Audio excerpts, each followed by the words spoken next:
What did Kanye West get so wrong? Always entertaining when the SEO industry and practice makes its way into mainstream celebrity news. I'm sure many of us share that experience of most of our friends and relatives not having a clue what we're on about most of the time. And of course, there are all those times when we achieve something that to us is really big and exciting, and you just start explaining it to a friend or a partner, and you start seeing the look of confusion in their eyes, and you realise no one actually cares about this apart from me. So, a bit of a buzz in the industry today. So Kanye West has posted on Instagram claiming that when you Google Yeezy.com, the Adidas site comes before the Yeezy site, and now a great long rant about how he hates Adidas now. So I was already a bit skeptical about this. For one thing, is it Yeezy.com that's the keyword, or was it the brand name Yeezy? Supposedly it was Yeezy.com, and we can see in the screenshot we haven't actually got the search bar in there. It's quite common when people are sort of manipulating their case studies a bit, or trying to convey a certain point, they'll Google whatever it is they want, delete whatever's in the search bar, and then type a new query,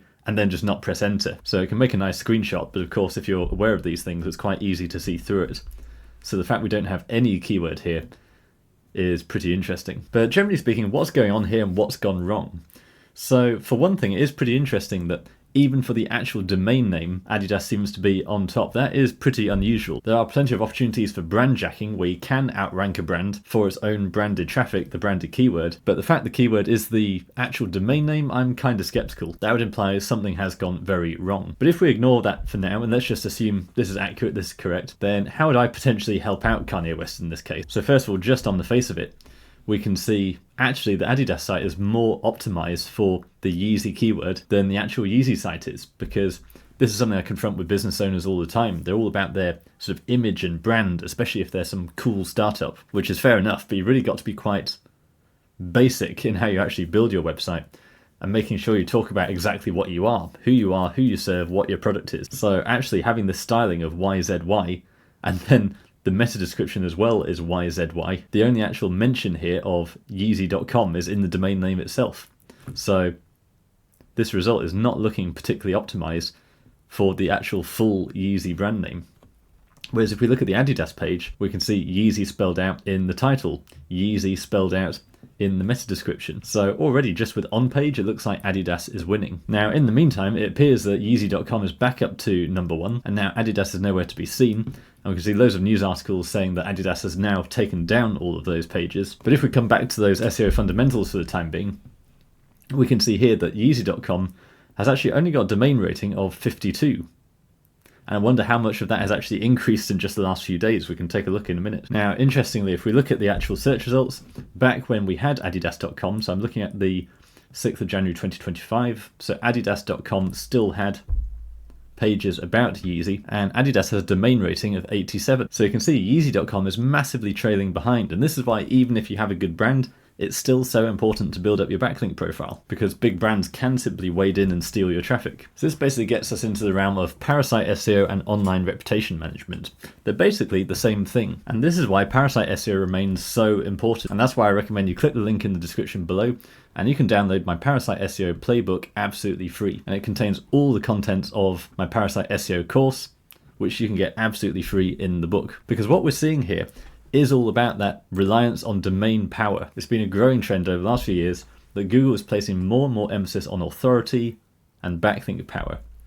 And so it's for that reason that domains like Adidas.com can rank so well simply by having a page on a particular brand on a particular website and then potentially outrank the actual brand name that's got much lower authority. So that's why you'll often find if you've got an e-com product, you may well find that your website is down here somewhere, and then up here you'll have Amazon, Walmart, all these big established players who are still selling your product, but they've got the better authority, and therefore they can outrank you. So there's various things you can do in this situation, and user signals and CTR manipulation is a big one. In fact, I even saw a Reddit thread when I was researching this video where someone is basically claiming that they think what Kanye was actually doing was trying to send a huge amount of brand search by getting all his audience, all these millions of people, to search Yeezy.com and click on his website rather than the Adidas website. It would therefore push his result up.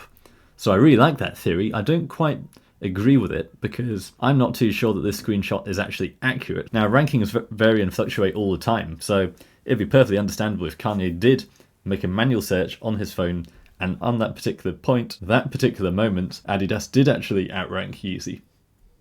We can also see this local result here, Oxon Hill. So I'm not sure if there was some sort of location targeting going on here. I'm also slightly intrigued by the fact that this was news.adidas.com. And yet if we look in Ahrefs, previously it was just www.adidas.com that was ranking. Now before we go down that rabbit hole, I would say from Ahrefs it doesn't look like, at least when Ahrefs crawled the search result, that Adidas did actually outrank Yeezy. So if we go to the 9th of January today, this still appears to have the Adidas result. But if we go right back to maybe the 5th of January, I think it was the 6th when he made the post. No, it was one day ago. So it was on the 8th of January. So on the 5th of January, Yeezy.com was number 1. If we look at the 8th of January, Yeezy.com was number 1. But here we have that news domain.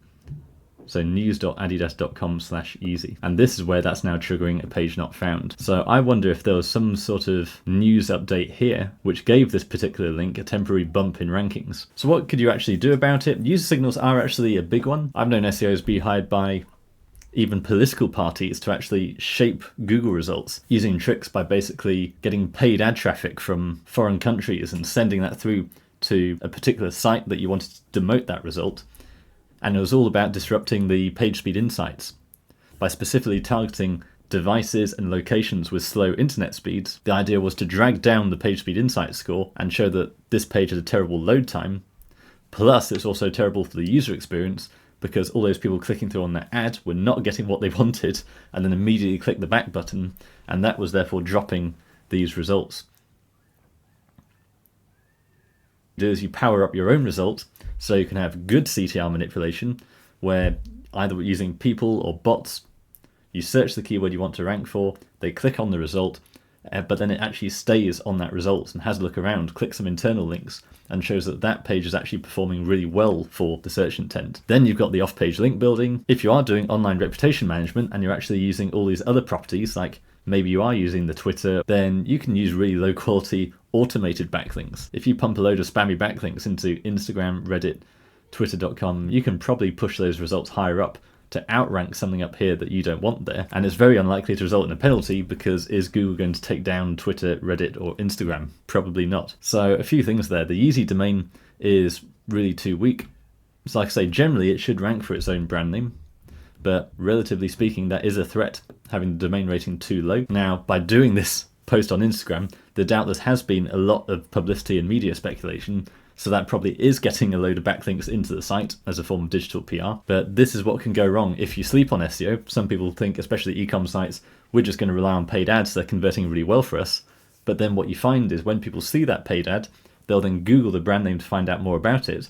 And then you're totally at the mercy of other people's SEO. You could find negative reviews are ranking at the top, or all these other properties that you can't control.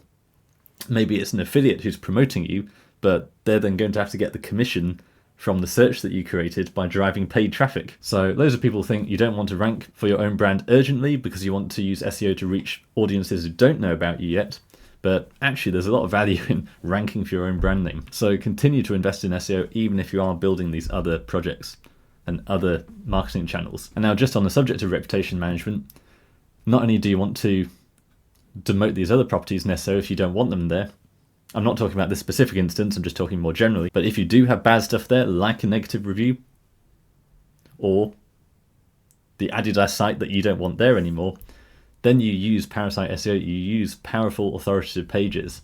So it could well be Twitter, Reddit, you can publish a LinkedIn Pulse article, you can do Medium articles, you can try YouTube videos. And the idea is to basically build more of these high authority properties that can therefore push down the lower authority property. And don't forget that Google ranks pages, not webs. And so actually, even though you might be competing with a DR87 site, the actual page level authority in this case is actually quite high.